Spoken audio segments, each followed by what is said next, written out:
PM Modi, खबर आई थी कि चीन और भारत के बीच बॉर्डर डिस्प्यूट्स लगभग खत्म हो चुके हैं, लेकिन अब तो खबर आ रही है कि चीन ने बीते 8 सालों में भूटान बॉर्डर के नजदीक 22 गांव बसा दिए हैं।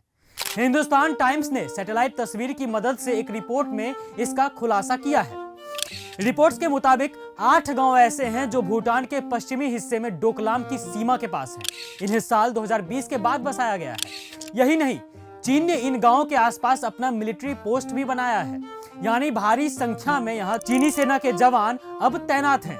ये मोदी, क्या आप जानते नहीं हैं ये सब बात, या फिर जानते हुए भी नहीं जानने की एक्टिंग कर रहे हैं? देखिए, चीन ने 8 गांव डोकलाम के पास बसाए हैं, जहां 2017 से ही विवाद चल रहा है, लेकिन मोदी सरकार को कोई फर्क नहीं पड़ता है। इसके बदले में वो चीन को मालामाल करते जा रहे हैं। ग्लोबल ट्रेड रिसर्च इनिशिएटिव के आंकड़ों के अनुसार 2024 के वित्त वर्ष में भारत और चीन के बीच द्विपक्षीय व्यापार लगभग 118.4 अरब डॉलर का रहा है। वहीं वाणिज्य और उद्योग मंत्रालय के ताजा आंकड़े बताते हैं कि वित्तीय वर्ष 2024-25 में अप्रैल से लेकर अगस्त तक भारत और चीन के बीच 52.43 अरब डॉलर का व्यापार हुआ है। चीन ने भारत में 46.6 अरब डॉलर का सामान भेजा, जबकि भारत ने चीन को मात्र 5.7 अरब डॉलर का सामान भेजा है। वाह रे सरकार! एक तरफ पीएम मोदी चीन को अपनी लाल आंखें दिखाते हैं और दूसरी तरफ चीन के साथ दिल खोलकर व्यापार कर रहे हैं। यह भी सही है। दोहरा चरित्र बीजेपी की इन्हीं सब चीजों से दिखती है। पता चलता है कि सरकार चीन को रोकने में कितनी असमर्थ है।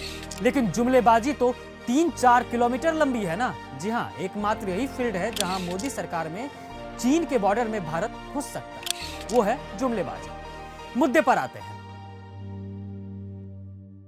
एक रिपोर्ट है रिसर्चर रॉबर्ट बार्नेट के, जिसका नाम है forceful diplomacy China cross border villages in Bhutan. इस रिपोर्ट के अनुसार चीन ने लगभग 825 वर्ग किलोमीटर इलाके पर, जो पहले भूटान का हिस्सा था, कब्जा कर लिया है। यह भूटान की कुल जमीन का 2% से ज्यादा है। इसमें सबसे ज्यादा खतरनाक तो डोकलाम की स्थिति है। यहाँ चीन, भारत और भूटान की सीमाएं मिलती हैं, जहां 2017 से ही मामला गंभीर है। एक बार फिर चीन डोकलाम के पास अपनी गतिविधि बढ़ाने की कोशिश कर रहा है और भारत की सरकार सिर्फ मुंह देख रही है। एक तरफ यह मामला है और दूसरी तरफ लद्दाख, जहां चीन की सेना लगातार भारत की सीमा में घुसती है और जमीन कब्जा करती है। कॉपरनिकस सर्विस इंफॉर्मेशन की सैटेलाइट तस्वीरों से पता चला था कि पेंगोंग त्सो झील के उत्तरी तट के पास चीन बड़े लेवल पर निर्माण कार्य कर रहा है। मतलब कि चीन अपनी हरकतों से बाज नहीं आने वाला है, पर मोदी सरकार कोई भी कदम उठाने में असमर्थ है, क्योंकि बिजनेस भी करना है ना सरकार को। संप्रभुता मक्के के खेत में जाए।